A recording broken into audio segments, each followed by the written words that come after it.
Just gonna get...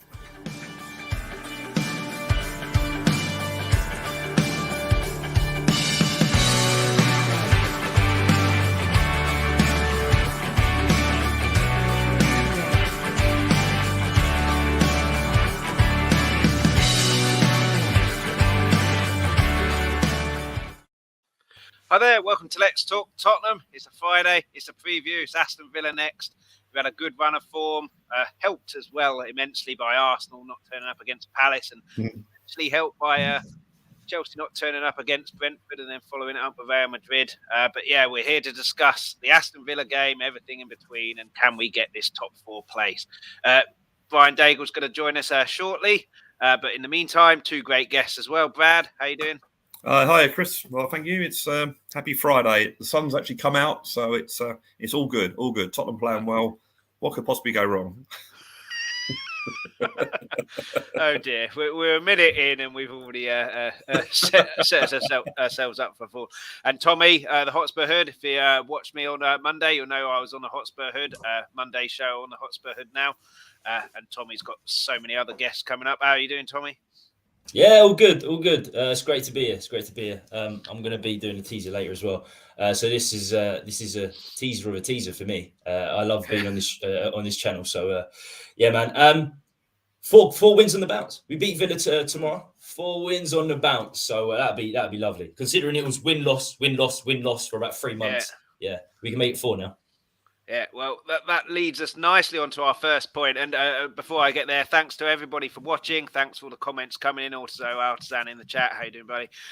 Yeah, keep the comments coming in. Please hit the like. Please hit the subscribe. Really helps the channel. Also, hit the notification bell. You'll get a notification when we go live. But yeah, links on to this. Brad, will our form continue? Like Tommy said, it will be 4 on the bounce after... how many months of a roller coaster season of win-loss in the league. But we seem to be hitting form at the right time. But as we know in football can change very, very quickly. So do you see our form continuing, or do you think Villa will, and Gerrard in particular will have a plan for us to stop that form carrying on? Well, I think the form has to carry on. If we're gonna get top 4, the form has to carry on. But I've noticed in the last few weeks, even the Man United game, we're starting to play as a team now, and they seem to be taking to Conte's way of playing football, especially with the wing-backs getting further forward and creating and scoring goals. And as I keep saying on every show I've been on, they're doing it as without thinking now, or appearing to. And I think that's always good. And that, as long as we can keep more or less the same first 11 out there and don't get injuries to key players, I think that, there's no reason why the form shouldn't continue. But, we're all Tottenham supporters. We know what can happen. So let's just hope that the form does continue, and I think it has to if we're going to make top 4. The North London derby is obviously a must-win game when that happens. It's been announced now, hasn't it? It's the last game of the season. I'm surprised, but I thought they might have put it at the end, being that they don't care about the fans and a shootout, as it were, for top 4 potentially. But yeah, third last game after the Liverpool game, so 2 tough games there, but 1 at home, 1 away. Well, it's going to be weird because we got the North London derby, then we got the last home game against Burnley, and it could well be that top 4 isn't settled then. So they'll be doing their sort of, walk around the pitch and, all the fans clapping, and it might not be settled, which I do believe was the situation when we beat City at the Etihad to make the Champions League for the first time. I think we had the last home game, and they're all sort of saying, good luck to the lads on their last game or the next game, which of course we won and made the Champions League. Yeah, and Tommy, the form to continue, 4 wins on the bounce. Do you see that happening, or do you see the Spurs, as generally they always do, putting a spanner in the works? It wouldn't be Spurs, it would be Villa. But do you see it 4 out of 4, or do you see? Because for me, this one could go either way. Aston Villa are a team in transition. They can be brilliant on their day. They can be awful on their day, as was shown against Arsenal. So do you see our form continuing here and getting 4 out of 4? I was looking at a bit of team news. Last night and then this morning. It looks like they're pretty much full strength. I think they've got 1 player missing. I can't remember who it is. And we're pretty much full strength now. I think we've got both left backs back. We had to play. Emerson right back who we haven't been playing recently, and then Doherty left back. He played very well. But I'm sure with Sessegnon and Reggie back, they'll go back in at left back, and that's a plus. That's got to be a plus. So yeah, I think both teams are pretty much full strength. The thing is, we're away. We're away. Obviously, our away record, like most clubs, is not ever going to be as good as our home record. But we've got momentum. We've certainly got momentum now. Just knowing that you've got those 3 wins on the bounce. And last weekend was great for us. Chelsea getting smashed to Brentford, Arsenal getting destroyed by Palace. It could have been 5-0. I watched that live. It could have been 5-0. It was crazy, and that gives you momentum as well. Just knowing that the teams around you are losing. I say teams around you. Chelsea. I still don't think we've got a chance of getting third. But it's good to see the London clubs not doing so well. Well, they obviously lost to Real Madrid. I don't know who they've got this weekend, but I mean, if they lose that, three on the spin losing, and we can beat Villa, you never know. You never know if they could get dragged in. I don't think it's going to happen. No, but I don't. Yeah, it could. It could. I think. Do you know what? I think the sanctions have affected things. I think they have. I think sanctions have affected the team mentally. All these little things do affect teams. Tuchel apparently is getting divorced. Apparently his divorce papers are in. His divorce papers are in. So there's that as well. All these little things. I've just checked my Sky Sports app, and there must be something wrong with it. He's got no matches today for Saturday. Oh, really? How weird is that? Yeah, away to Villa. Away to Villa is tricky. Very, very. It is a tricky game with Gerrard there. But we can win it. We can certainly win it. We're one of the informed teams, and we've got we're playing the same 11 time and time again. So it should be a cracking game either way. Yeah, I mean, we've got 2 comments in here about the Villa game, 2 very different comments. So I'll read them out one at a time. Bob Spur, how you doing, Bob? Great to hear from you. 6 wins in a row at Villa Park, 6 wins out of 8 in the league for us. We're winning and winning well. It's all about us. Confidence is sky high. I'm expecting us to win 4-1 for me. And Audio Artisan says, our lack of draws worries me a bit, certainly in the league. We're bound to get at least 2 draws out of the remaining games. I mean, you can't go into games thinking, well, there's certainly the players, like, oh, we haven't drawn that many. And like Bob says, we're winning just breeds confidence. Winning breeds confidence. Like you say, Brad, it looks like they're a team now. Certainly at Man United, it's just we came up against possibly the best player in the world on one of his better days. But yeah, I mean, it's just about the confidence, isn't it? And like Tommy says, the first 11, if they can stay fit, they know what they're doing, and they're the ones who are winning games. So if we can keep all of those first 11 fit, I'm not going to say we could win every game. We have got Liverpool, which could go either way, and there'll probably be some twists before the end of the season. But that's what we need to do, right? Just keep that first 11 playing as they are, and then hope other teams either don't turn up, or Kane, Son, Kulu, whoever, Bentancur can turn the screws and turn the game in our favour, right? Or what Audio Artisan says, the lack of draws, does that worry you at all?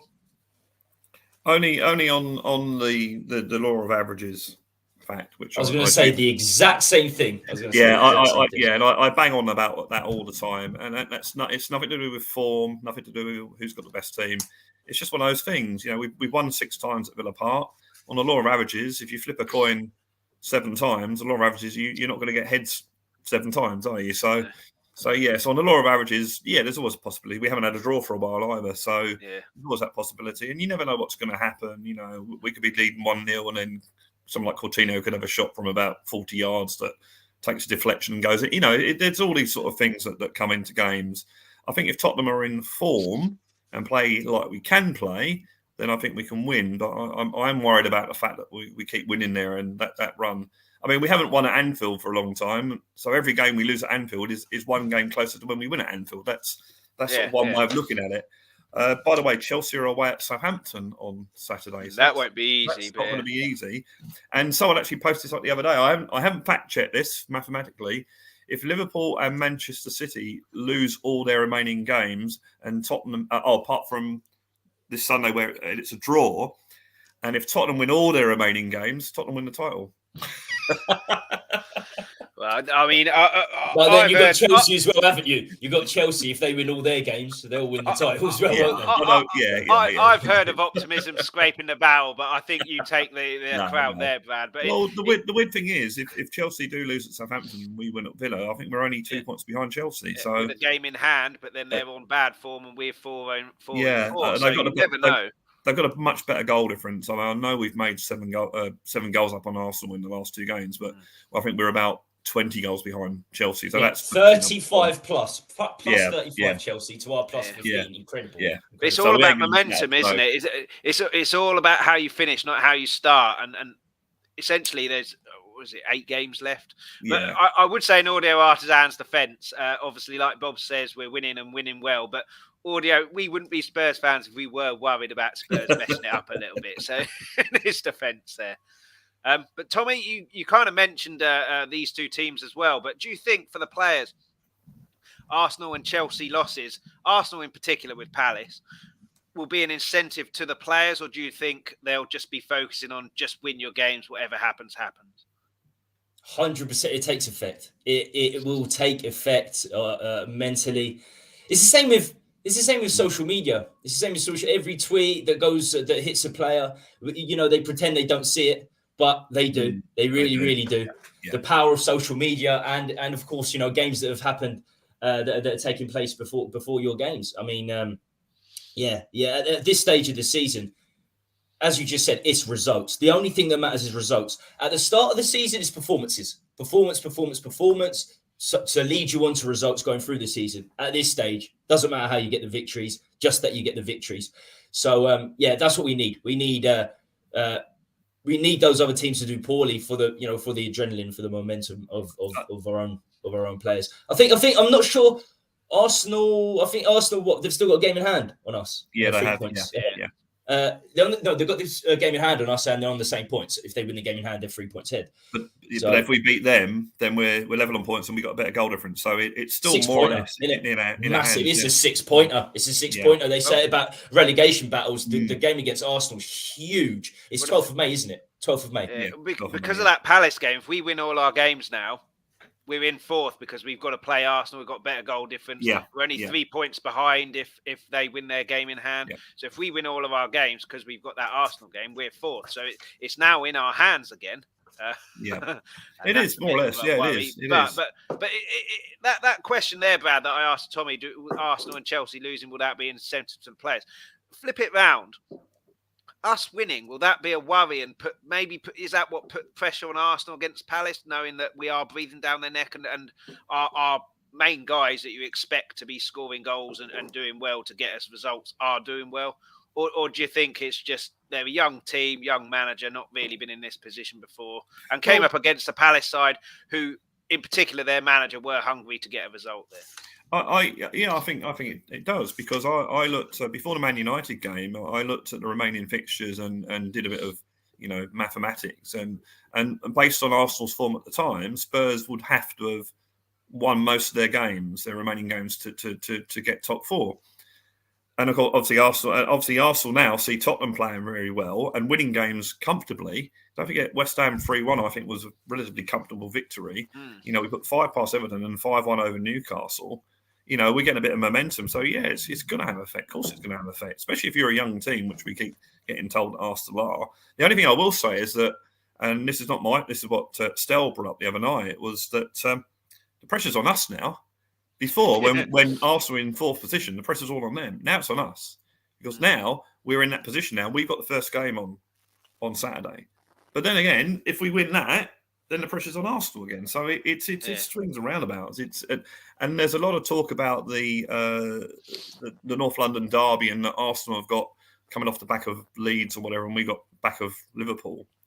And it's unfair, and there's they got one more day to prepare for their Sunday game. Well, flip that around. If we beat Arsenal in the North London derby and then beat Burnley in our home game on Saturday, that puts pressure on them in their game. So it's And I like to. I would say that I think Conte, he would be the man, the master of instilling the confidence into the team, and that appears to be working now. And I think he said about the Newcastle game, he just said, look, stay calm, keep doing what you're doing. That's what Tottenham did, and run out comfortable winners, and didn't do the usual thing that we've been used to seeing Tottenham do, is when something goes bad for them, like Newcastle's gone from cricket, the heads go down, they feel sorry for themselves, and that's it. But we don't seem to be seeing that now, so hopefully that will continue. Yeah, I mean, Tommy, do you think there's we've obviously been critical of Spurs, quite rightly so, that a lot of our players are the same players that played in that Champions League final or in the squad. But a lot of those players are players that have qualified for Champions League via the league. So do you think that holds us a bit of an advantage, whereas Arsenal are kind of a young team? A lot of that team haven't qualified, certainly for Arsenal anyway, for the Champions League via the league. So do you think that the pressure is slightly different there, whereas we should be able to deal with that pressure because we've been in that situation before? Do you think it's... Well, that's where the pressure comes in again, doesn't it? That's where the pressure comes in again, doesn't it? We're expected to. If we're expected to... Do you think the players will be able to handle that a bit better than Arsenal, who've never been in that situation before, whereas we've been doing that for 4 or 5 years or whatever it was when those players started doing that? That's the big question, isn't it? That's the big. Whoever handles it better at this stage. That's why I'm asking. That's why I'm asking and not answering it myself, because I don't know. It's too difficult. It's too difficult because, I mean, Arsenal. We talk about the young players; they're not used to it, but they don't have the baggage either. They don't have the baggage. So you'd say they're fearless. You can say they're fearless, and then, as you said, we've got slightly more experience, but in the last 2 seasons, we've finished 6th and 7th, and we've ended the seasons pretty badly. So, yeah, there's 2 ways of looking at it. And as Brad said, look, there's pressure on us because we've got the 4th spot now, like Stelios says, but the pressure's there because we've been winning games. So, momentum and pressure. We've got momentum and pressure. How the players respond to that, I don't think we've got it in the players. I personally don't think I personally still don't think we're going to get 4th.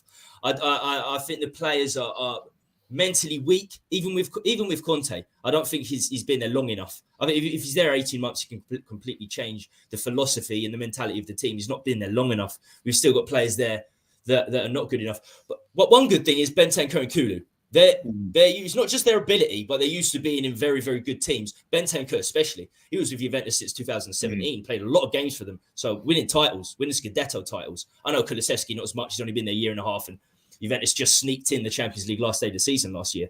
But he's still around very, very good players. And we've seen how good Kulusevski is, and he can't get in the Juventus team. So that's how good Juventus are. They're the players he's been around. So, and Bentancur's ideal in the center of the park to have that experience is fantastic. Conte can make him the general because Conte's a center midfielder. He's an experienced manager, so he can make Bentancur the general. Højbjerg there. We've got a chance, but I think overall the players in general, I just think they're lacking something, and I feel like not just Arsenal. I feel Arsenal, Man United, or West Ham. I just feel like one of them are going to have a very good run. One of those 3 teams are going to have a very good run, slightly better than ours.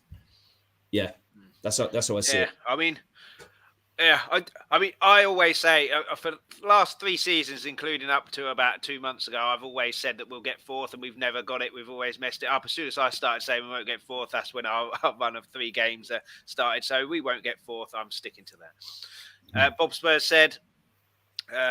thanks again for the comment, Bob. Keep the comments coming in. Please hit the like. Please hit the subscribe as well.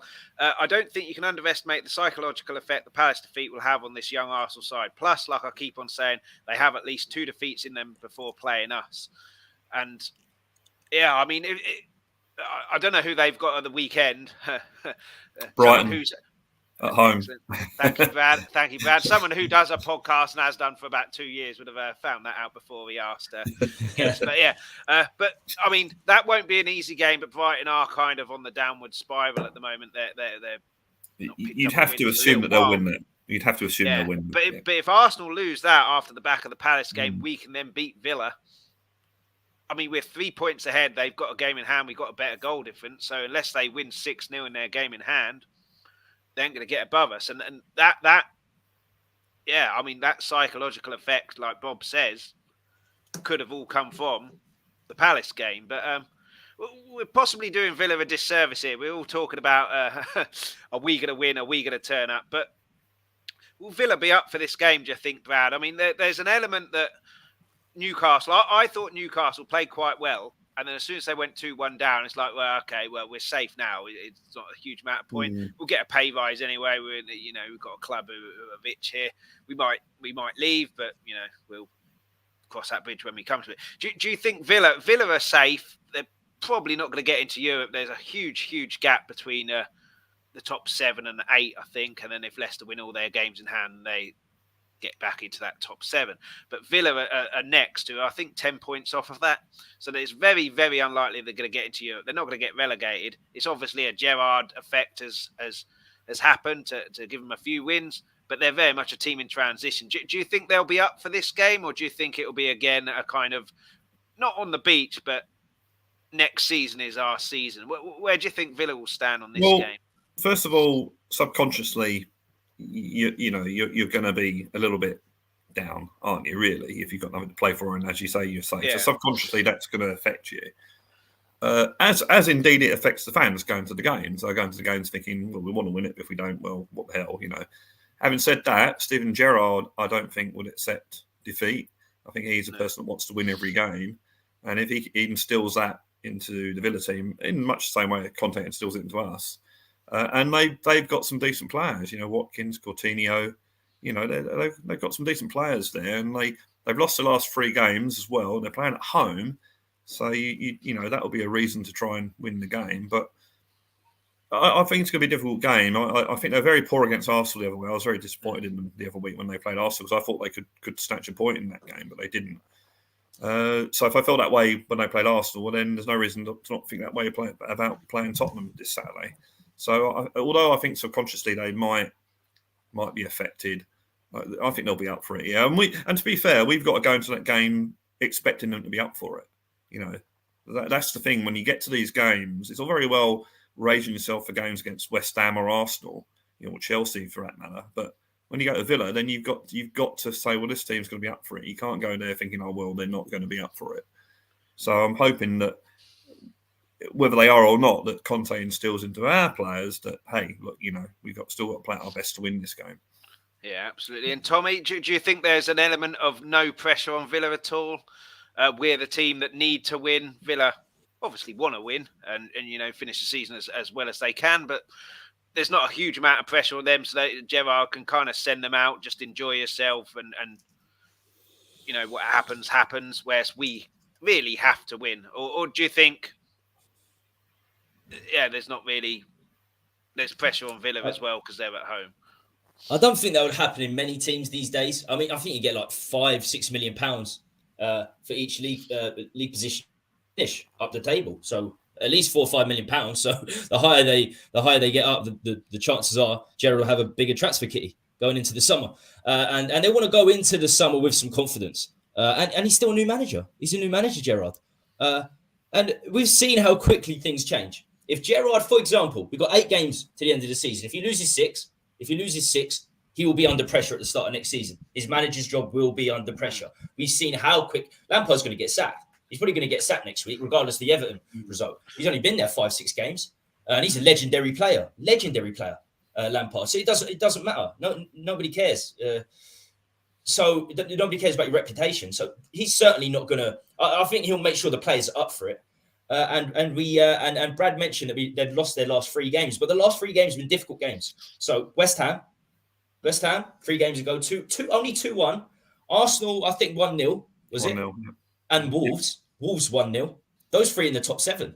Those 3 teams are in the top 7 in the league. And I think before that they beat Leeds 3-0, Brighton 4-0. I think they won 3 games on the bounce before that. They're no mugs. They're no mugs, and they're at home. Recently the last 3 games they lost, as I said. Tough teams, and only by the odd goal. So it's going to be a tough game. And as I said earlier, I think they've got a full strength side, pretty much a full strength side. I think they're missing one boy, but it looks like Watkins is going to be there. Coutinho is going to be there. I think McGinn's going to be there. So they've got their main players. They've got their main players there. 2 fully fit squads. Yeah, and Bob has said, of course, Villa will be up for it. Gerrard is a winner. Let's bring perspective. Villa's top game versus our top game. Only one winner. All about us. Do you agree with that, Brad? Yeah, no. I mean, I'd say that for probably our remaining games of this season, with maybe Liverpool away at Anfield, I think Tottenham at our best will beat any team. And yeah, Bob's right. If Tottenham at our best will beat Villa at their best. But you've got to get it right. You've got to still play that way. You've got to make sure that you are at your best. You can't go into you can't go drop down a gear. You've got to be right up for it. And again, I keep bringing the Conte effect. He's the sort of manager that you'd want instilling that in the players. And Tommy was saying earlier about the winning mentality and that. I think it's a little bit there more now than it was, say, a month or so ago when we're losing at places like Burnley. But it's still not quite 100%. And we've got to make sure that we do bring our best game. And yeah, Bob's right. Our best game should always beat Villa's best game. Yeah, I mean, there shouldn't be too much incentive for us, should there? It's top four getting in Champions League again. Like I said, with Arsenal's lost to Palace, we win all of our games, we're in top four. So there shouldn't be that.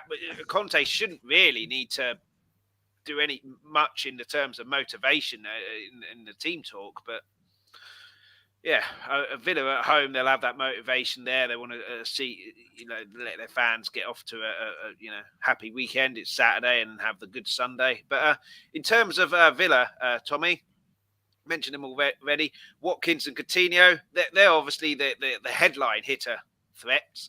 But like Brad said, you've got McGinn, Tyrone Mings at corners where we can't defend set pieces.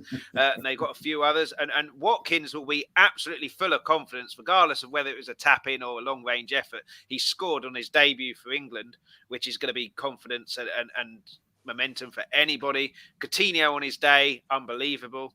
But who are the other threats? Or is it mostly those two that you need to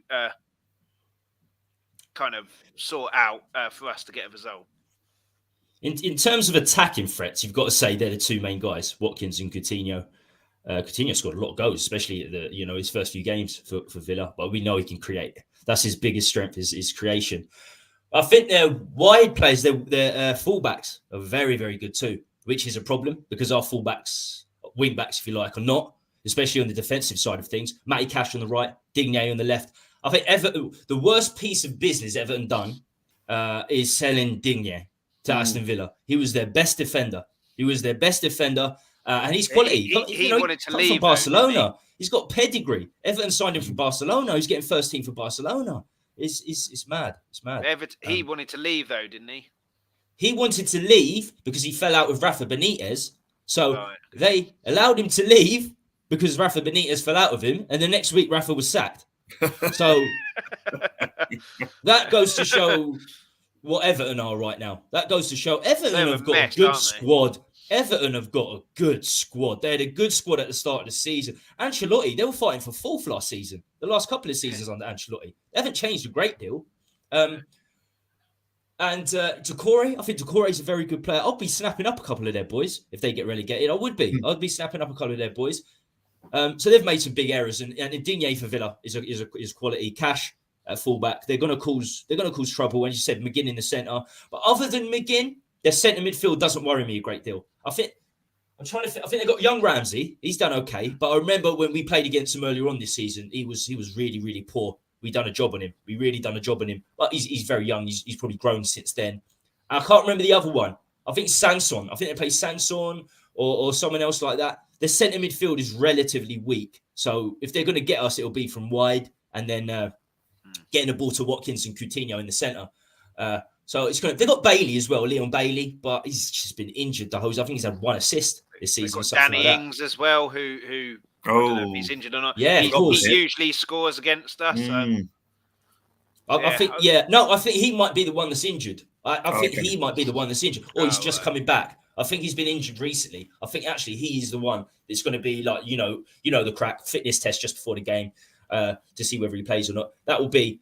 The problem with Danny Ings is that him and Watkins, they don't really love going in behind. They both like holding the ball up. And that's been the problem with them. They haven't had much of a partnership. When I talk to Villa fans, there's not really a partnership between Ings and Watkins. So we should win. We should win. If we win that centre midfield battle again, which we should, I'm sure we'll pick up the 3 points. I can't see us losing. I really can't see us losing. They certainly do have threats. They do. They do possess threats for sure. Yeah, Tommy's mentioned the midfield there, Brad. So do you think this guy, Bentancur, not sorted our midfield? I literally wrote this 2 minutes ago. But he's obviously made a big difference. Yeah, it's made it more solid, I guess, is the question. Him and Højbjerg have obviously formed up quite a good partnership. Skipp's out, which is essential, being that he's out and he was one of our main guys in there. But Bentancur as we'll come on to Kulu a bit later. Out, which is essential. I think Bentancur has brought a calmness to the midfield as well. He's very measured in what he does, and he's always forward thinking as well. But I think he's brought out that sort of there's no panic in our midfield anymore, and also it leaves Højbjerg to do what Højbjerg does best, which is all the dirty work. And I noticed against Newcastle a lot of the time Højbjerg was virtually in a centre back position, which allows Romero loves going forward, and even Davis gets forward. So that with Højbjerg sitting back there, you've got that much the way that we used to do it with Pochettino when Dyer was in the defensive midfield and dropped back. So, but I think Bentancur, he sort of keeps the midfield ticking over. Again, he's got the experience of playing for one of Italy's top teams, So he's used to pressure. But I think it's all probably more creative than people give him credit for as well. But if he's on form, then as Tommy was saying, I think the midfield we should win that. Keep Coutinho quiet. Then you've got probably a natural McKinnon, Højbjerg up together. They're both aggressive midfielders. But I think we should be better in that section of the pitch. Yeah, I think Bentancur, the most important game for me, Tommy, for us was Man United, because he was awful. I think that was a very, very quick learning curve for him. You don't get that space on the ball. If you want your second touch, you have to pass and move. When you move and get it back, that's when you can have your extra touch. And he was superb against Newcastle. You can say what you want about Newcastle's midfield and defence, but he looked to be not running the game. That was obviously reserved for Kane, but he looked very, very comfortable since that Man United game. And him and Højbjerg, good partnership. I mean, do you see Skipp getting back in when if that's this season and Skipp is deemed fit to play, do you see him getting back in against them too? Do you see Conte change into a 3 in the midfield, or do you see him having to force one of those two out? For next season? Or? Well, this season as well, if he's fit for it. But next season, let's say, we don't make any changes in that midfield. We buy a couple of midfielders or one midfielder who's a lower level than them three, but it's between them three to get in. Do you see him getting back in, or do you see him having to force one of them out if Conte sticks with 2 in the midfield? The issue is all three are pragmatic. They're all relatively pragmatic. They're not going to score goals. Let's face it, Højbjerg, Bentancur and Skipp, they're not going to score too many goals, and we do need more goals from midfield. So they can work as a free.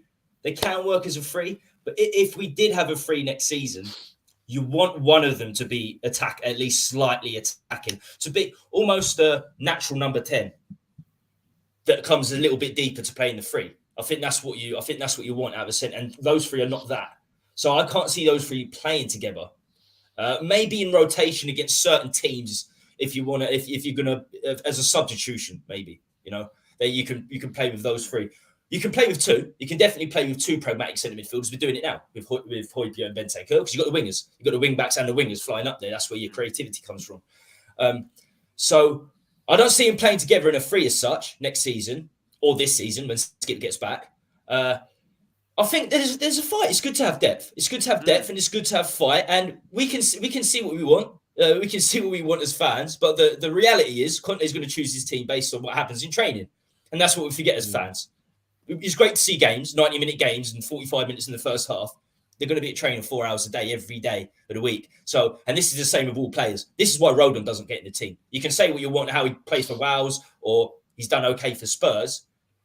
Conte sees him in training. The previous managers have seen the likes of Rodon in training, and they don't think he's good enough. So we forget about the training side of things. If he trains well, Skipp, and we start losing games, or the centre midfielders stop performing, then absolutely I put him in. I rate Skipp very, very highly. Very, very highly. We're a fickle fan base, and I'm guilty of being fickle too, but we forgot how good Skipp was. Oh my God, we're the most fickle fan base going. Honestly. But the first 4 or 5 months of this season, we forgot how truly magnificent Skipp was for a 21-year-old. Yeah, Him and Son were our best players, without a shadow of a doubt. Mm. Kane wasn't really bringing it, was he, for the first few months? Son and Skipp were our most vital players by a country mile. Højbjerg was magnificent last season. He was taking Højbjerg out of the team. Everybody was saying he starts over Højbjerg, which is incredible. You never would have thought that last season. He was one of our players of the year. Behind Kane and Son, you'd say Højbjerg was our player of the year last season. So for Skipp to do that, the boy is supremely, supremely talented. I think he's going to be Spurs captain. I wouldn't be surprised if he's England captain. I might be getting carried away, but what I've seen for the last year and a half, he helped Norwich get promoted. It's massively. Him and Max Aarons were huge in getting them promoted. He's 21. He's got he's so level-headed. I really like Kulusevski in a way. I can't believe he's 21. Like, correct. They make the correct decisions at the right times, and that's fundamental in football. You might not score goals, you might not assist all the time. Make the correct decisions at the right time, and you will be a Premier League footballer, and you'll be a very good Premier League footballer. And he can adapt. I saw him on the right wing before he got injured. I saw him running up the right wing, putting crosses in, Skipp.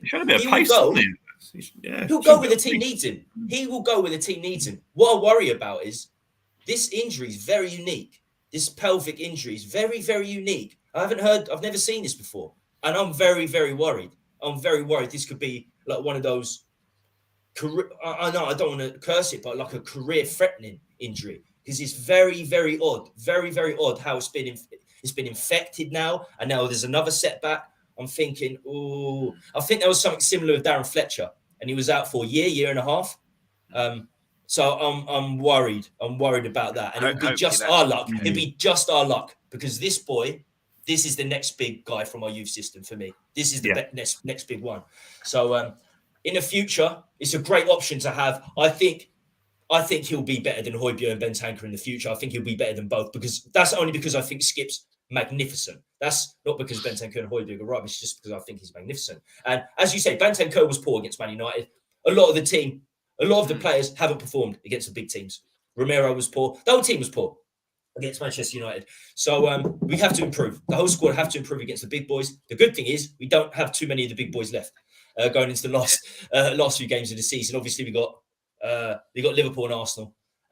They're the two big games. But other teams around us have got tougher fixtures, are playing more of the big teams. So that suits us well.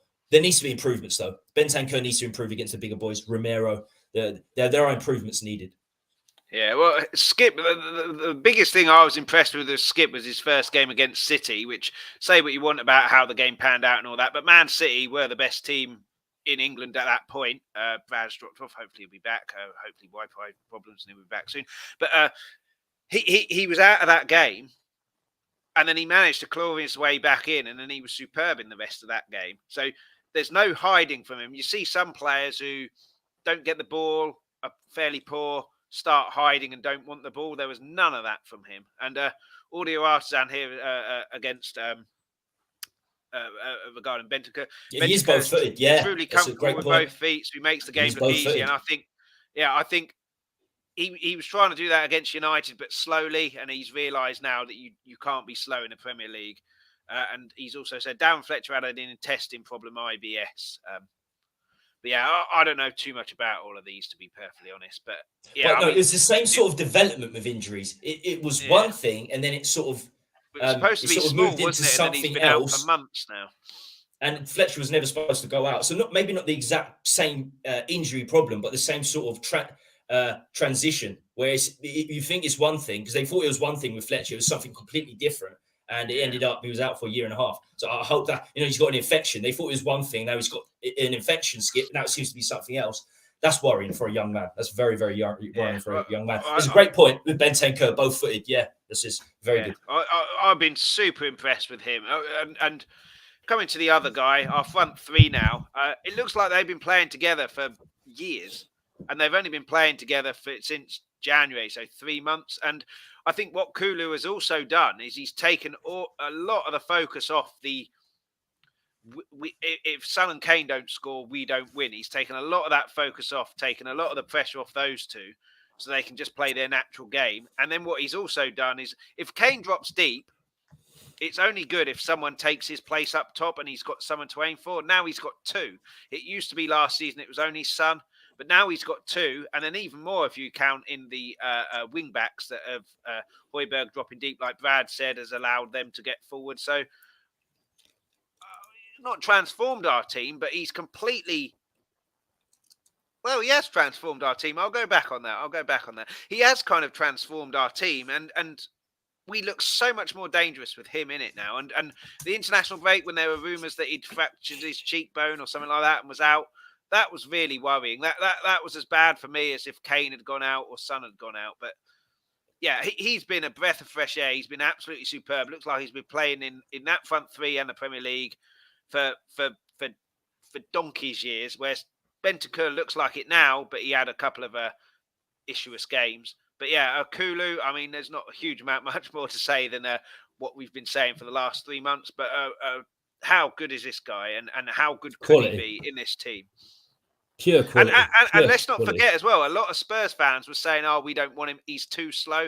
And I remember Dan Huggins on your stream said, doesn't matter if he's slow or not, his feet are quick. And he's proved...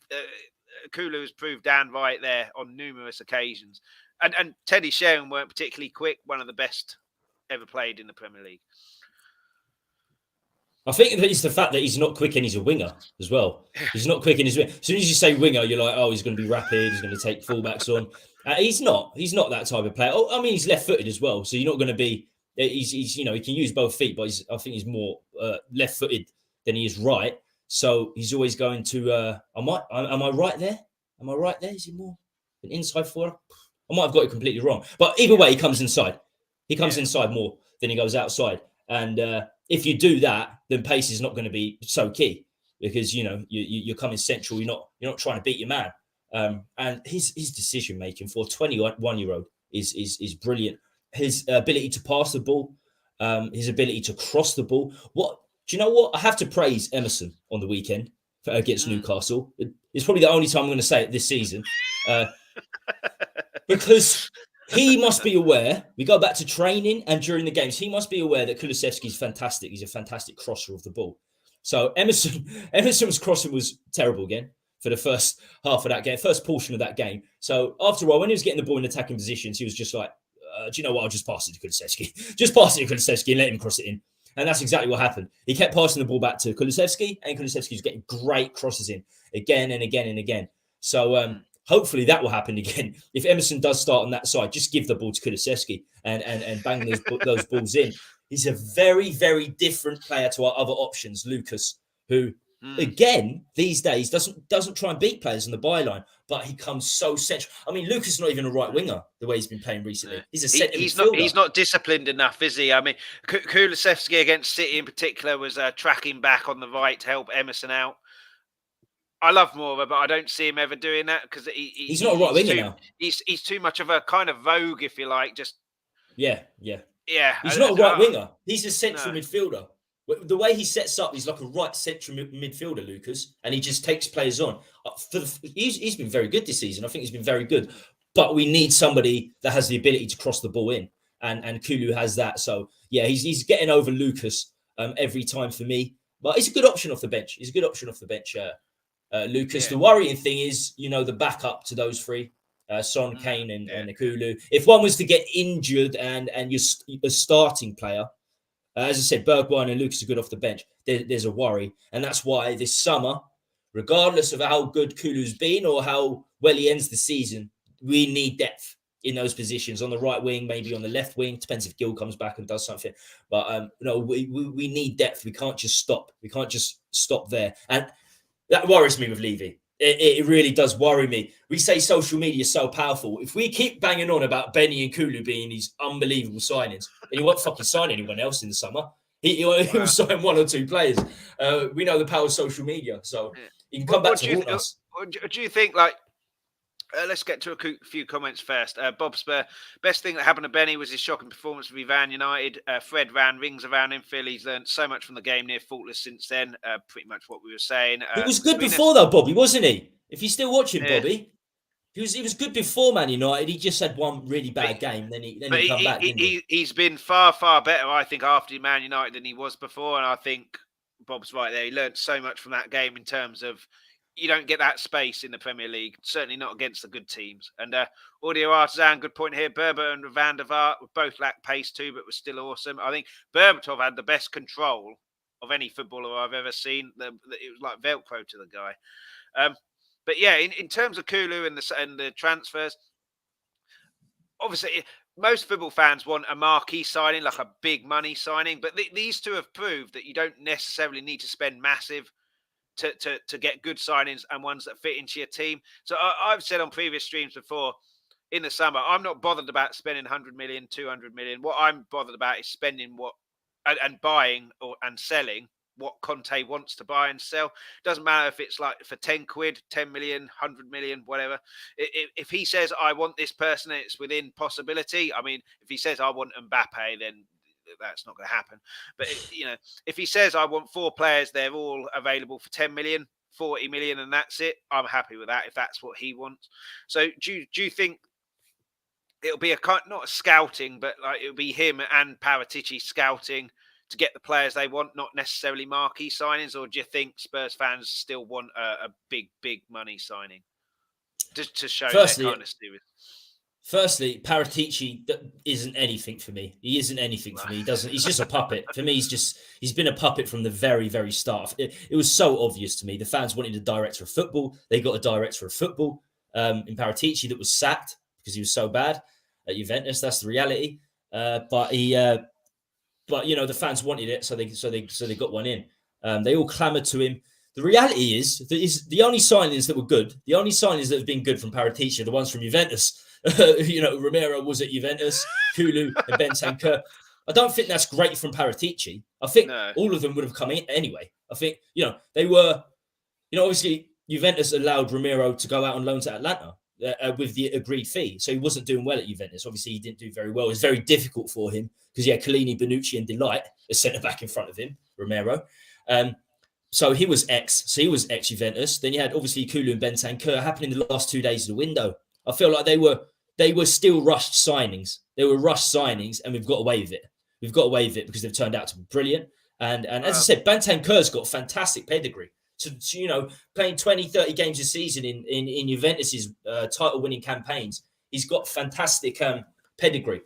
Paratici may have started the conversation. He may have set up the conversation, but negotiations in terms of the player contracts and the transfer would have all been Levy. It's always Levy.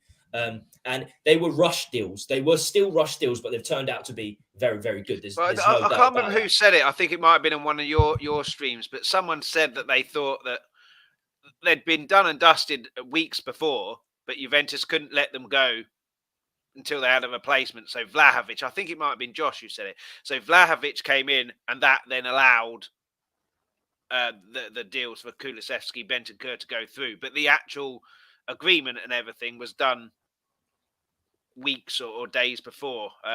But again, we'll never, ever know that. There's only a couple of people who know that, and it's not going to be us. But yeah, we have got away with it, and it's been absolutely superb. And Brad's just messaged his internet has gone down trying to reconnect, so hopefully he'll be back in a bit. Hopefully Brian will be on as well. And if you remember, the Lo Celso, Dele Alli and Ndombele deal was done in the last day or two. So tons of things could have gone wrong with those deals. If we didn't get those players out, we wouldn't have signed them. And if Juventus didn't sign Vlahovic, they wouldn't have got rid of them. So a lot of variables, and it easily could not have happened. And the thing with Juventus, they signed another fielder as well. So it wasn't the Vlahovic. They had to get their money back. That's why they sold Bentancur and Kulusevski. Well, they didn't even get money for Kulusevski. That's bullshit, I'm afraid, because they signed Zakaria, another centre mid, with the money that they sold Bentancur with. They might regret that. But I think Bentancur left because Allegri, it wasn't perfect for this system that Allegri played. He probably still felt he was a good player. It wasn't perfect for this system. So I think they were, I felt they were we were lucky. We were fortunate to get those deals through. But it is essential. It's still early days, but I think it's essential that we pay that fee for Kulusevski. The way he's been playing so far, if he's £30 million, then like you say, doesn't matter how much we spend, just the players that Conte wants. And I'm sure Conte will want Kulusevski. The way he's playing right now, I'm sure Conte will want Kulusevski. I mean, there is a thing there that we can still buy him, not this summer, but the summer after for I don't know how much money. But we're obviously going to have to pay for Romero this summer, which is going to be a fair chunk. So Brian asked this on I think on here a week or so ago. Would you pay for Kulu now, knowing that you've got to pay for Romero? And obviously 30 million there is an extra 30 million in the transfer key. Or pay for Romero now, you've still got Kulu on loan next season, and then pay for him properly the following summer? Or would you just get it done and dusted so there's no ifs, buts or maybes about it and get them both signed up now in the summer? Again, we don't really know how the Romero deal was set up. We don't know how it was set up. I'm convinced we paid Atlanta a massive fee because they had to pay 16 million to get him from Juventus, and then they resold him, didn't they? They loaned him to us with knowing that we were going to pay. We have to pay the 50 million pounds, so 30 odd million profit. They would have. Atlanta are a small club. I know they're doing very well. They're a small club. They can't spend 16 million pounds on a player, then just loan him out and not receive anything in return. So you can't sign. I think the regulations state in Serie A you cannot sign the same player twice in the same window. So what Atlanta did was they loaned him out, so we had to sign him mandatory this window. I don't think the fee's anywhere near 45 million pounds. I think we would have put 25 million pound up front last summer. So we'll have to pay 20 million pounds, maybe 25 million pounds. We don't know. It might be more. That's this loophole, isn't it? That's the loophole. You just pay a massive initial loan fee. We don't know. It could be 5 million in the summer. We just don't know. Either way, if Decky carries on the way he is, then we have to sign. We have to sign him for 30 million pounds. I would get it done this summer as well.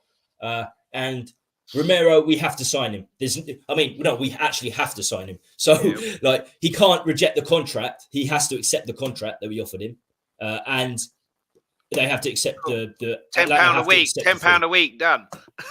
He'd love it. Levy would fucking love Brad's that. back. How you doing, Brad?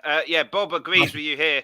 42 million for Romero, 25 for Decky. Get it done and dusted. But it won't be 42 mil. The thing is, it will definitely not be 42 mil for me. It's 20 mil, 21 mil, because Atlanta wouldn't have accepted nothing. They're not rich enough. They would not have accepted nothing last summer.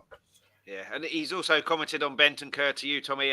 Just felt pre-Man United he was good, but used to lose possession a few times. Unlike Winks, though, he never used to play that safe pass, hold on to the ball too long. Just feel he's got a lot better since. I have to agree there. And Audio Artisan, any of you got any love for Tanguy after his goal against West Ham yesterday, or is it just... He scored against West Ham all he likes. I didn't realise. I knew they drew 1-0. I didn't realise. I mean, it's a fairly good result for West Ham in the sense they had someone sent off fairly early, but then away goals don't count now, do they? No, they don't. No. Oh right, yeah. So that is a good result. There are two interesting scenarios. One is that I think if Man United won the Champions League and West Ham won the Europa League, then I don't think fourth is good enough for. For the champion. But there is another scenario, and that is if Tottenham finish third and Liverpool, I think Man United won the Champions League and West Ham won the Europa League, then Arsenal and Chelsea will both miss out on the Champions League. I think that I'm not. Please correct me in the chat if I'm wrong, but I think they're the two scenarios. I'm not sure I can take West Ham winning the Europa League. No. They hate us anyway, and we're their cup final, and then they've won a trophy. But Bobby K's in the chat. Good morning, Tommy, and everyone in the chat. How you doing, buddy? Yes, Bobby. You've got the two Bobbies. The two Bobbies here. And 67 million for those two, he says. Bargain, referring to Romero and what's his name? Kulu. And Bob said, Man United are out. I still wouldn't write them off. Yeah. They are. But speaking of those, all that research you've been doing, wasted. Yeah, I know. Yeah. No, but that earlier with the fact that we can still win the title, that's crazy as well. But who knows? Speaking of one of those players, Brad. Romero, is he at his best yet, or is there still a lot more to come? Brian said he sees him as better than Van Dijk in 2-3 years or whatever. He's obviously massively helped our defence. he seems to make Dyer look a better defender. I know Tommy will be throwing up at that because he's not a fan of Dyer, but we obviously look better in defence when he plays. He cutting out the fact that we still can't defend set pieces, but general defensive play. Yeah, no, I hope he's not at his peak. I mean, gee, that's only 23. I mean, wow, what a player he could become. These sort of players, we've got to do things like get Champions League football or win trophies. So they want to stay with us because Romero is going to be immense. I mean, this is first season in the Premier League. Already Italian Defender of the Year, and the guy's 23. Again, like Bentancur, he brings a bit of a calmness to the defence. And he likes to get forward. The only one thing I will say is his disciplinary record, but then the last 2 games, he's avoided bookings. So that's what I was going to say. You mentioned calmness. I don't think he's very calm at all. I mean, he's a good player. In a situation where he's got the ball and there's hell going on around him. I suppose he helps his teammates. Yeah, I suppose he's getting at he calms his teammates down. But yeah, he's definitely not calm per se, is he? And I think around that defensive area. I mean, let's face it. When we see them trying to pass the ball out from defence, we're all going, not wanting to look. My blue sofa, I'm behind it when that happens if I'm watching on TV. But some of the football they play to get out of defence, and Romero's been at the heart of that. He won't, very rare, and whether that's because he's been playing in Italian football, or I don't think, Tommy will correct me on this if I'm wrong, I don't think it's coached to just boot it if you're in defence. And that's what you very rarely see Romero just boot it. He'll try and pass it out of defence. And if we can get that working right, I mean, Man City do it, and they do it really, really well. If we can get that right, that's going to be good. But no, Romero, going back to what you said, the lad's 23. God, this guy could be brilliant. I mean, he is brilliant, but he could be really, really, really good. He's just his timing's impeccable, and he reads the game so well. He seems to have learnt now as well. I'm only going by the Newcastle game, but there were times there where the ball went through to whoever was up top. It must have been Callum Wilson or Joe Linton. He comes storming into them, doesn't even let them turn. Other times he let them turn, shows them down the line, boots it out. Whereas before, when he first started, it was always going in. I think it was it the Norwich game, Tommy, that you highlighted on your show that him diving in, missing the ball, left us short in defence, and they scored, was all because of that and going in at the wrong time. And I think he's learning that, which is obviously a massive thing, because if you can learn to channel when to go in hard and quickly and when to hold your ground a little bit, it makes you so much of a better defender. And we all remember, unfortunately, Van Dijk against Son in the Champions League final. No, not the Champions League final. It was Sissoko, wasn't it, in the Anfield game? Just let him have the ball, blocked off the pass to Son rather than going in and Sissoko dipping it through his legs.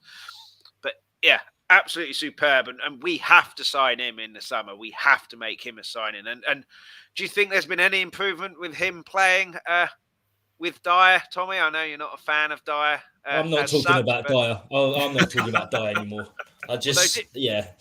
But no. I'll talk about Romero.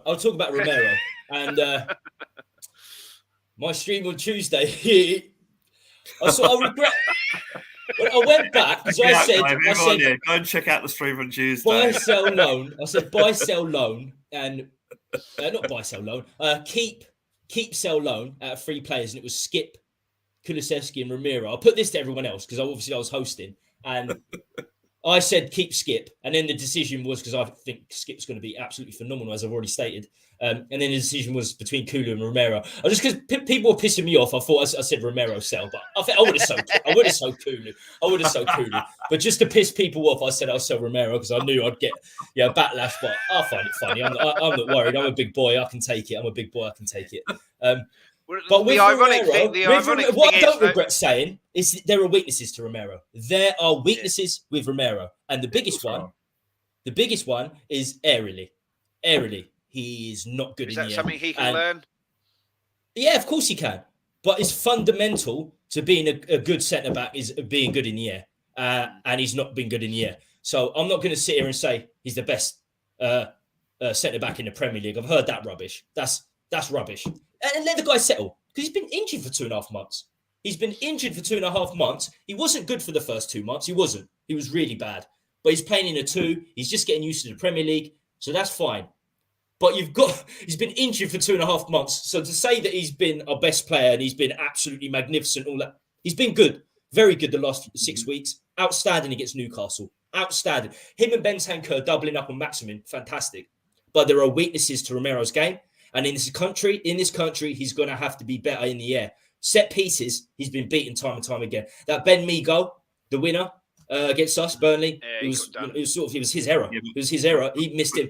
The Ronaldo goal, the winner, that was Romero's man, the header. The Middlesbrough, the 2 free headers they had, Crooks and Housen, both should have been headers. Both should have been goals, I should say. Completely free headers. Dyer and Romero were to blame there. The aerial side of our game at the back is a big, big problem. That's why I don't trust his defence, and that's why I think we need a rehash. Romero gets in without a shadow of a doubt because his strengths is he's a modern centre-back, ultra-aggressive, and I don't know who said it, but his timing of challenges are magnificent. That's magnificent, but he has to be better. He has to be better in the air. But out of the centre-backs, he's in there first without a shadow of a doubt, and he is our best defender. But I'm saying he's world-class, and I don't care about, whether he's good as Van Dijk next year or in 2 years. It doesn't bother me. I just want him to play well for Spurs. And there are improvements. Don't get me wrong. His basic ability, and I even love his demeanour, is there. He wears his heart on his sleeve. But it is rubbish saying he's better than Van Dijk and he's better than Diaz this season. Been out for 2.5 months. It wasn't Brian saying he's better than those. He could be. No, not Brian. But I'm saying in general, all across social media, I'm hearing see. He's better than Diaz. He's better than Van Dijk. Yeah, but this comes out to Tottenham fans, doesn't it? This comes out to Tottenham fans all over. Like now we won 3 games in a row. It's like we're going to win every game. Yes, we're going to beat Villa 4-1. Yeah, it's like. But you put pressure on the player as well. Yeah, Romero's best defender in the world ever. It's like As I said, players, very good player. Players, everyone goes to social media. They watch social media, so he'll see that. You're putting pressure on the guy. Just let the guy develop because he still needs to develop. If he starts thinking he's the best player in the Premier League, then he's not going to try and do anything more to improve. So I think let the guy develop. I think if he did start thinking that, Conte would nip that in the bud fairly quickly. And I think he's got a brilliant manager there in Conte in terms of who can improve players, certainly defensively as well. We saw what happened with Victor Moses. But regarding Bob Spurs spoke about Romero back in October. My links between Romero and Kleenex are well known.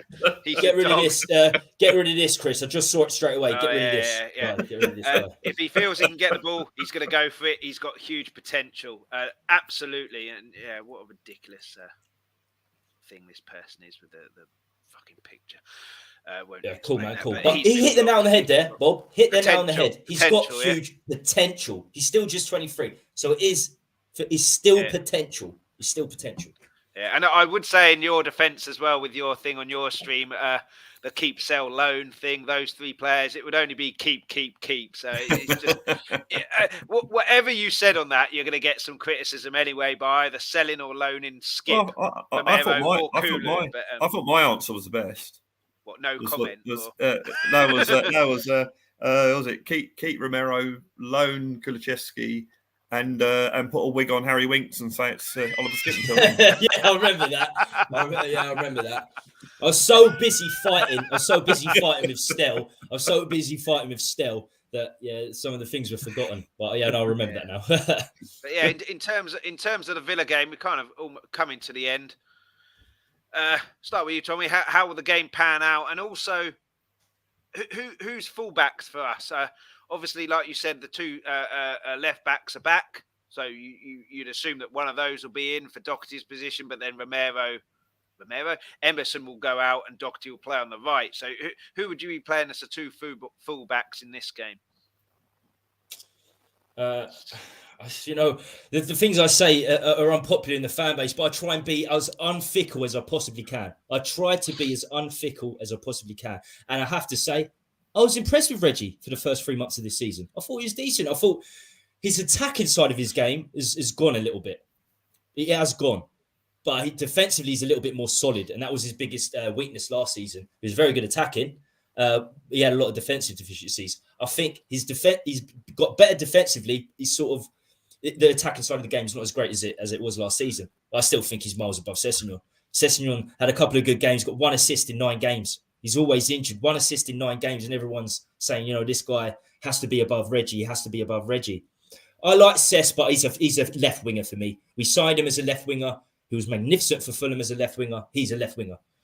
So I don't think left back. I don't think left wing back is his position, to be honest with you.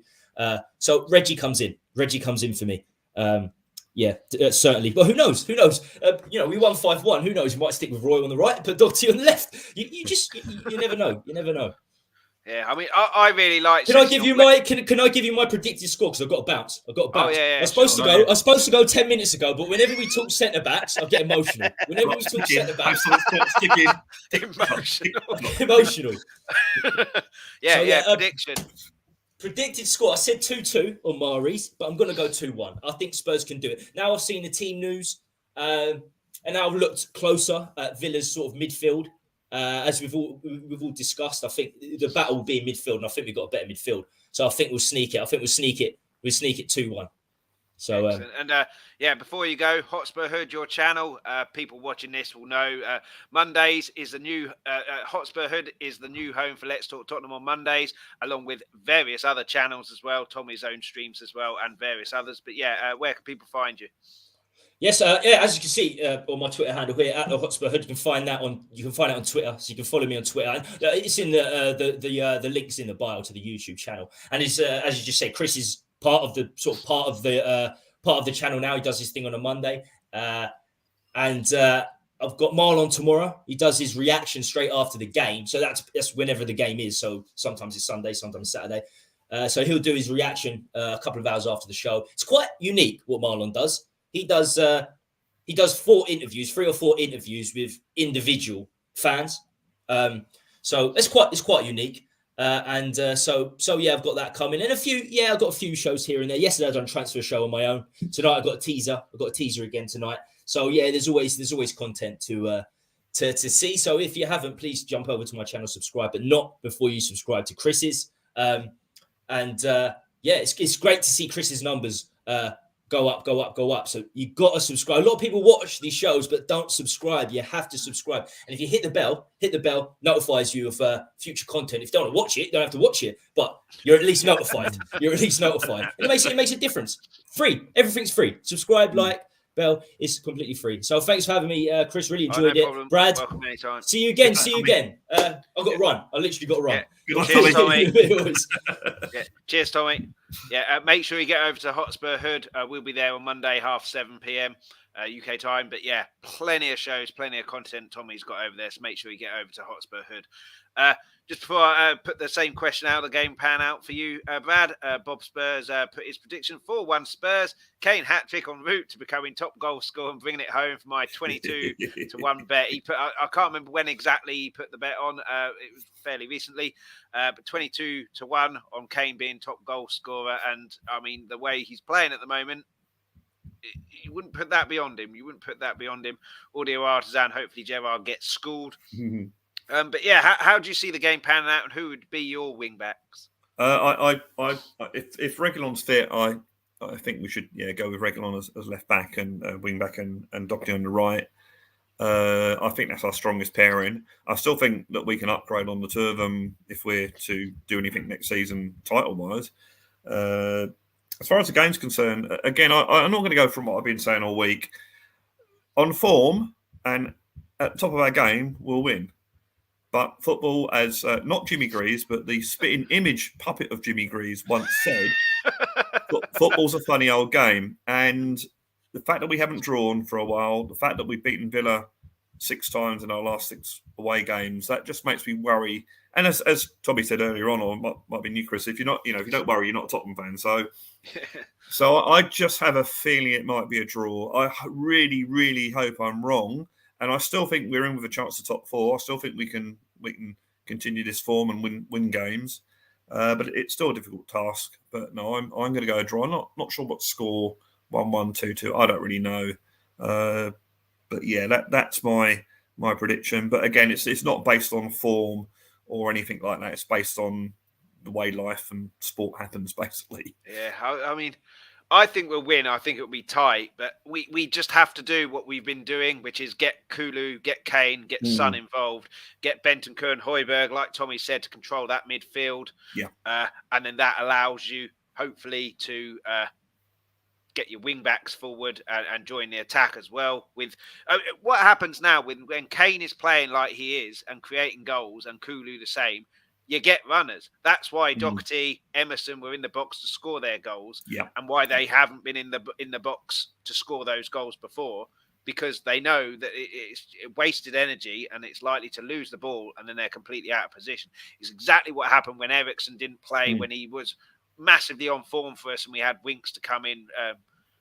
There were no runners because there was no one to ping that 50-yard ball to someone's foot, and it was wasted energy. Whereas now we've got that again, and we've just got to go on the front foot. I just don't want us to sort of, let's keep it tight for 40 minutes, 0-0, and try and nick it at the end. I want us to see us go and win the game, not nick the game, not lose the game. Let's go win the game. And in terms of fullbacks, I think Doherty has to play at the right. If our left backs are fit again, Doherty has to play at the right. He's far better at this moment in time than Emerson. In terms of left wing back, I really like Sessegnon. Maybe whether that's because I've got a friend who's a Fulham fan, so I used to watch him quite a lot when he was on the left wing, and he was really excited. Whether it's because he's young and English, and that obviously fills our English quota, and he's an English player, or whether I thought that and still think there's a possibility that Conte could turn him into the new Victor Moses.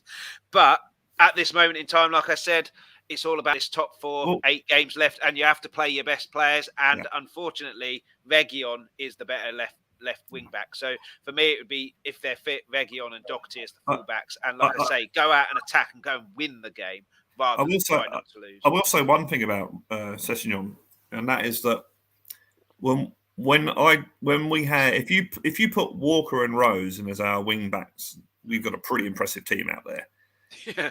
At that time, Walker and Rose are probably the 2 best fullbacks, wingbacks, whatever you want to call them, in Europe, I would say, at their peak. Danny Rose, we bought as a winger from Leeds and converted him into a left wing back. So maybe we can do the same with Sessegnon. I'm not sure that physically they're the same, but maybe that can happen with Sessegnon. But the guy hasn't had a full season. He's injury prone, which is a worry. That's my worry as well. Yeah, it's a worry. I think Victor Moses was dependable in the sense that every week he's available. Whereas Sessegnon, there's a reason why all the commentators were surprised and shocked that this was Sessegnon's 7th game in a row. 7 games in a row, isn't that a lot for a professional footballer in the Premier League? 37 is a lot, but that's my worry. If he can put those injury problems behind him, and Conte stays for a while and he stays for a while, he can transform into one of the best wing backs in the country. I just don't think he's going to be fit enough for that long haul. No. So certainly not for the rest of the season, because it's a confidence thing as well. That when you've had an injury, and you've had a lot of injuries, you're not in the back of your mind. If you go full pelt, and he's quite a quick player when he wants to be. If you go full pelt, you've always got that thing in the back of your mind that you're going to do injury again, which he did when he got injured last time. So it's a confidence thing. But hopefully, with a pre-season behind him, next season he'll be part of a decent squad. Yeah, and. I really want to see him succeed. There's certain players that you have which are, if they don't succeed, just get rid of him. It's fine. I'd be upset if we sold Sessegnon and he didn't succeed. Me too. But if he's not going to succeed, then you do have to get rid of him, unfortunately. But in terms of the game, Jay Ashraf, how you doing, buddy? Villa will go low block to halt their poor form and frustrate us, and then probably play on the counter-attack with Watkins, Watkins must be a nightmare to play against because he just doesn't give up, does he? He's always running. I wish I'd have bought him. I think Villa will play defensively in a sense, and it's up to us to break them down. But like I said, go and attack them, go beat them. Don't try not lose against them, because it's very, very difficult if you're in a negative attitude in defensive game, and then you have to suddenly switch because the other team have scored a goal and they're on the attacking mode. To suddenly switch from defensive to attack, much, much easier to switch the other way around. And also, I think that and I'm obviously stating the obvious here, but we have to win as many games as we possibly can to get top four. And fortune favours the brave. You win more if you try and win them rather than if you try and do exactly. a And if we get that first goal, then they have to come at us, which is what happened against Newcastle. And we're one of the best at doing that if a team comes at us and leaves us space at the back. I mean, one thing I wanted to ask, and you mentioned this on Monday's stream that I did. You mentioned that if we don't score first, we're in trouble. Obviously, we went 1-0 down against Newcastle and won. Psychologically, do you think that will do anything for the players, being that so many times we've gone 1-0 down? I know Man United, we clawed back twice, but we ended up losing and we did go 1-0 down first. But there's very few times that I can remember this season, certainly, where we conceded the first goal and then won the game. So do you think that will be a huge psychological kind of advantage for them going forward? Or do you think they'll not really pay that much attention to it and just play your game and go and get the goals out of I think you have to. I think you have to. Not the lucky thing. The good thing about the Newcastle game was we equalised before half time.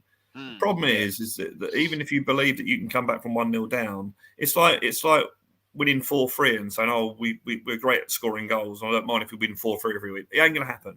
You ain't going to win 4-3 every week. So even though we've apparently got a good record, I didn't realise this. We have, and I was like you, Chris. I was thinking, how many times we come back from 1-0 down and won a game? But apparently we're second or third in the league for points, going from being in losing positions, which I didn't realise. No. But you can't rely on that. You can't say, "Oh, I've been 1-0 down before," because eventually those runs end. So no, I think we have to go out for it and try and get that early goal and then bring Villa onto us and then exploit them.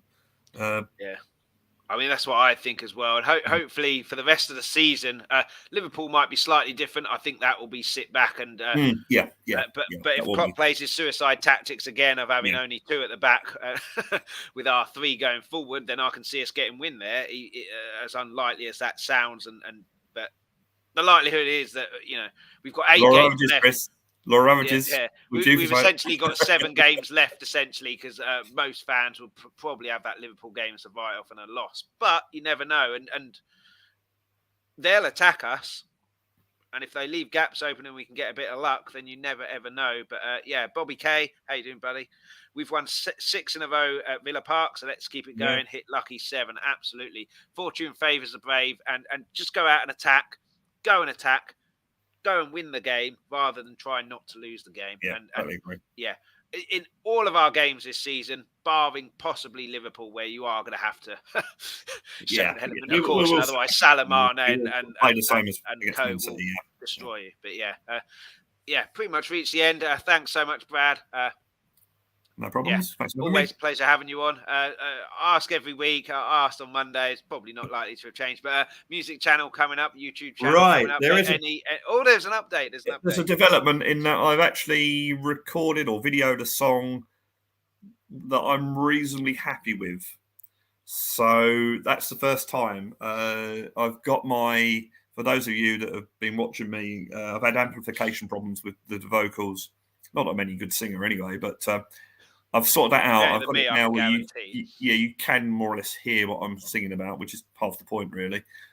So hopefully I'll be able to get a few more songs done. And then the idea is that I'll set up the channel because I don't know if anyone of you knows, but you can schedule things to be released on certain dates. So the idea is to get 5 or 6 songs. And then when I go on my world tour in end of May, I can set it up to release things every week. And as I keep saying, it's just me trying to sing, trying to play guitar, but they're my own songs. And that's the main reason I'm doing it, is to get my own songs out there. And you either like the songs or you don't like the songs. Don't sort of tune in thinking you're going to see some great guitarist and some great vocalist, because you're not. So it's all about the songs.